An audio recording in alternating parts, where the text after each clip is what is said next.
I basically thought about it for a few hours and then I was like, okay, I'm in. Anytime she had a chance to introduce us to something new, like that we could order, we learned how to say it and we'd go back like 4 times the next week because it was the new thing to eat, right? If I forgot how to say it, I didn't remember how to say the order or whatever, so I learned, I'm like, how do you say just like last time? So I learned how to say that in Chinese. 跟之前一样的。 Hello everyone, my name is Amade, and today I would like to invite a special guest from Canada, Lucas. You've been to Taiwan since 2001, and let's learn about him and his story. Okay, hi everybody. My name's Luke. You can call me Lucas as well. I'm from London, Ontario, Canada. I came to Taiwan 20 years ago. You graduated at your university in Canada, right? Correct. And what was your plan then? I didn't really have one. I mean, I wanted to get to university and I liked what I'd studied, but I just had this drive to kind of see the world a bit. So I had to get out for a while. I wanted to learn how to surf. I wanted to see Australia. That was pulling me in. You were tired of the snow. I was, yeah. Let's be honest, yeah. I just needed something different. So I decided to, after university, as I said, graduate, I went off for a year. I bought a 1-year open-ended ticket. So it had 5 stops and I could sort of choose where I wanted to go. Right.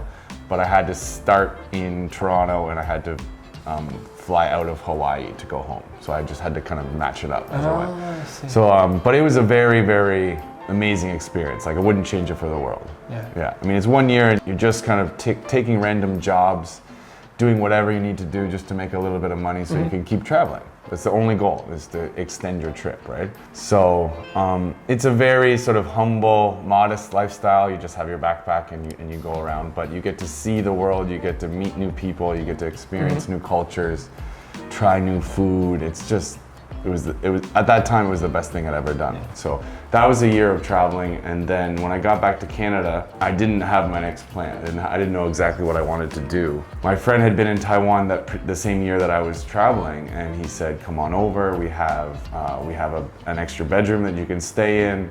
We can get you a job. The money in teaching is quite good.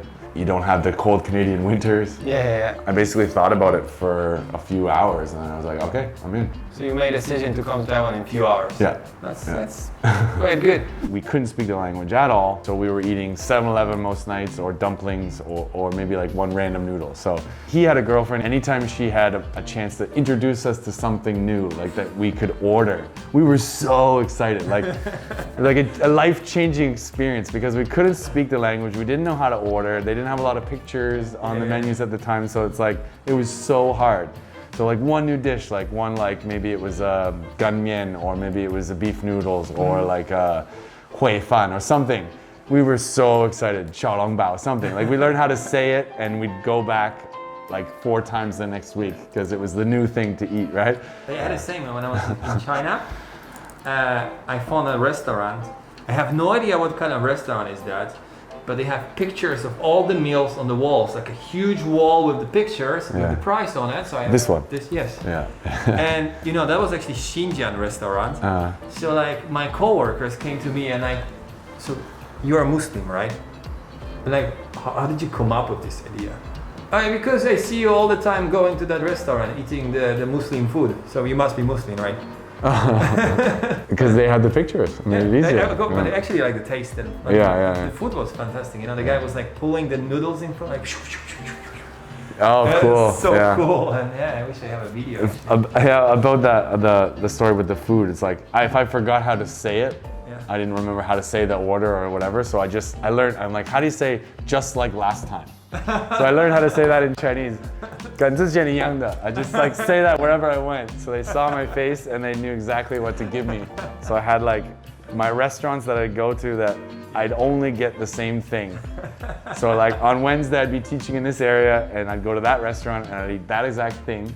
And on Thursday I'd go to this place and I'd be in there and it would be the exact same thing because I wouldn't know how to explain something different. Yeah. So you just get used to it, right? But I mean, I had my routine and I had a few places that I liked.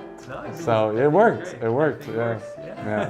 How did you imagine Taiwan before you came over here? I mean, at that time, this is a number of years ago now, right? Yeah. So I didn't have a very detailed picture of what Taiwan would be. I mean, I knew lots of things were made in Taiwan, so I was kind of expecting it to be a giant factory. Yeah.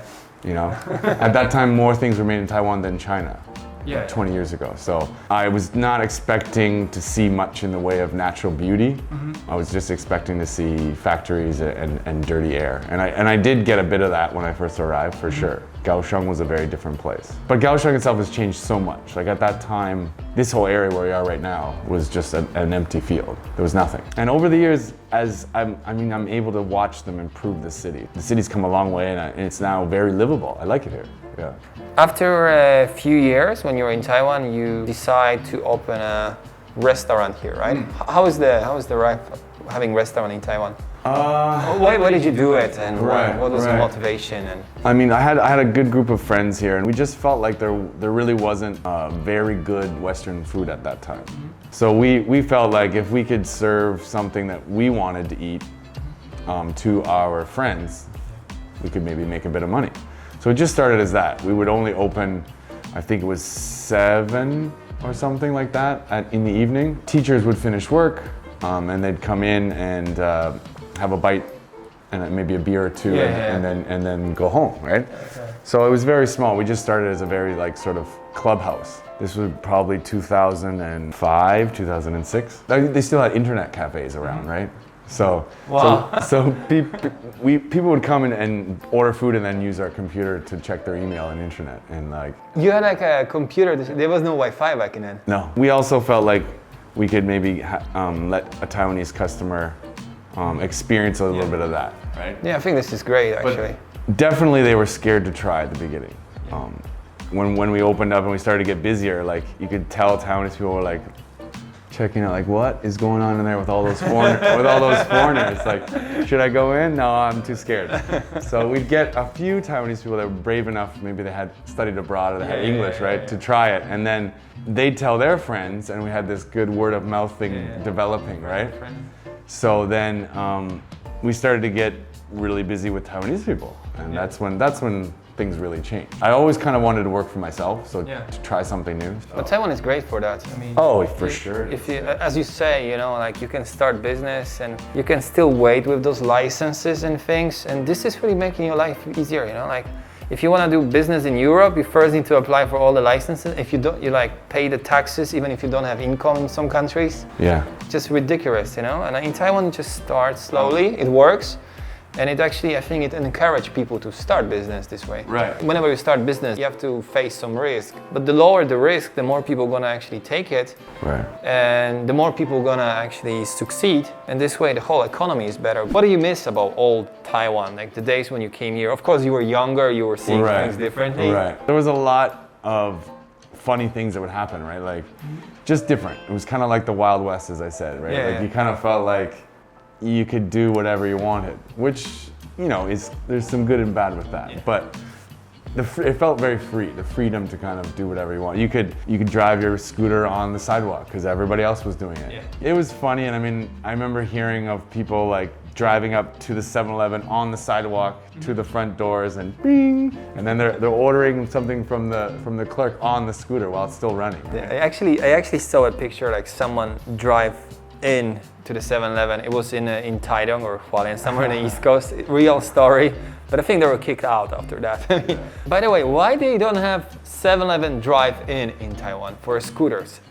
Oh, drive-through. That's a good idea. It's like $1 million idea again, you know. That is a good idea. I think that would be perfect. I mean, you just drive in, boom. Yeah, they were already doing it, you know, 25 years ago in Taiwan. They should bring it back. Yeah, I mean, that would work really. I mean, maybe. The convenience of it would work, especially in a busy city where there's hard to find parking. People would love it. I mean, you don't need to take off your helmet. You have like a little shade over your head. That's a very good idea. That was a good idea. If you use it, you owe me money because we already recorded here. He's got the rights to it. In Taiwan, there's this sort of underground economy. It's like little mom and pop shops. You don't get the sense that they're paying any taxes, income taxes of any kind, right? But everybody knows it's happening, but it's just kind of under the radar because they're not making enough money for it to be worth, like, what are you going to do? Find them, and then what? Yeah. And then they're going to go to business, and then what? And then what's going to happen? Who's going to have to support them? Yeah. Right. So it's like, it's all right. They're not hurting anybody. They're just trying to make a living. Just let it go. No, but I actually hate this stuff about Europe. Like grandma, I mean, like all the ladies sitting on the floor and she's selling flowers, and the police come over. Do you have a license for your, commercial activity here? Yeah. And you find her, and and this way, I understand that yes, she should pay the tax. As everybody should pay the same way, because we all use the society and all. I mean, as a society, we use all the goods we have together. Right. But at the same time, I think it's better to let people go with this, so they at least can, survive. They can support themselves, and if they're doing really good, I mean, they actually gonna. I think naturally, if the people, start feeling good about their wealthy, they start actually sharing with others. They don't mind anymore. Yeah. Yeah, I think Taiwan changes very fast. You have the technology here, and if some, I think lots of actually Taiwanese, they go abroad to study, and they come back here with the new ideas. Right. Some time ago, we went to Tainan, and I noticed the street parking is different in Tainan than in Kaohsiung, because if you park the car, you have a camera, and the moment you park the car, it starts counting the time. Yeah. Taiwan really changes, so there's a problem, people slowly fix it. But in general, I think the direction is really good. For sure. When I talk to people about, Taiwanese people about America and Canada, they have this sort of idealized picture of how perfect it is. Mm-hmm. And they don't realize that the government is so slow, so painfully slow. They cannot make decisions on anything. Whereas in Taiwan, when something is decided that this is best for the people, mm-hmm. they move very fast, mm-hmm. and they get things done very quickly. And I think that is commendable. As you did, after you finish your university, you decide to go on a gap year. And do you recommend to do that thing? How does it impact your life? The concept is just after university, you've just put all this time and dedication into getting your degree. It's before you start your career, before you start maybe looking for a family, take maybe a year or even 6 months and just go see the world, right? Yeah. It's very common and almost encouraged practice. Mm-hmm. It was fantastic, the best thing I could have done. I would encourage people to do it. Yeah. I can understand from a Taiwanese perspective, it's harder. Number one, I come from an English-speaking country, so I can go anywhere and you can find a little bit of English. It's the international language of business and travel, right? Yeah, so you have that. So if you really wanted to go as a Taiwanese student, I think English would be important. It just really opens your eyes to the world, right? You only know a small slice of how you can live, the opportunities that could be presented to you when you're young, if you're just in that spot, mm-hmm. right? So I would encourage anybody to travel for sure. And that's a good time to do it, because you get into your new job and then there's that pressure for advancement or something I gotta stick with it or I lose my promotion, or it's get that trip in before you start. Mm-hmm. And now I think a lot of sort of businesses, when they're hiring, they actually value that kind of thing, right? Where they're oh really, you traveled, what did you do? Where did you see? It's life experience, it matures you. It makes you a better person also. I think so too, because you're seeing how other people live. You're not living in your sort of affluent little bubble. You're seeing how other people in the world live. Poor conditions, they don't need this, they don't have a cell phone. They're living their life in a very different way. You can kind of look at it and understand some of those things I value and I want for myself. I don't need to do things exactly what my parents did, maybe necessarily, right? I have options. Even in Europe, the countries are pretty close, but you have huge differences between North and South, mentality, languages. And I was meeting people from Sweden, living in Portugal. I was from Poland, and I was those people here are so slow and working so lazily, hearing from my friend from Sweden, But the thing is, it's good to see it all. They be open-minded though. Yeah, because this guy from Sweden gonna tell you, time to work, you finish, done. And this guy, you have to enjoy your life. And at the end of the day, you're gonna hear 20 different stories from 20 different people, and you're gonna become a better person. I think you really touched on something important with the traveling too. It's that social skill, right? I felt I was always a pretty social person, but at the end of that year of traveling, I felt it was a confidence about it. You could pick me up and just drop me in any country in the world, I felt and I'd be okay. Yeah. I'd meet friends, I'd find work, whatever. There was a certain confidence. I could go anywhere I wanted and I'd be all right. Yeah, that's how I felt actually. You know, like, and it's a really powerful thing almost. Yeah. So once I had that, it's like I wasn't worried about Taiwan at all. You know, like I'll be fine. Yeah. I got one friend there already. Great, that's all I need. I'll meet people. Exactly. So it's a really important thing. So I would highly recommend gap year for anybody. Yeah. Thank you very much, and make sure you subscribe to his Instagram account. It's gonna appear somewhere on the screen. I don't know, maybe here. And of course, subscribe to my YouTube channel. I will see you next time. Thank you very much, my dear friends. Goodbye.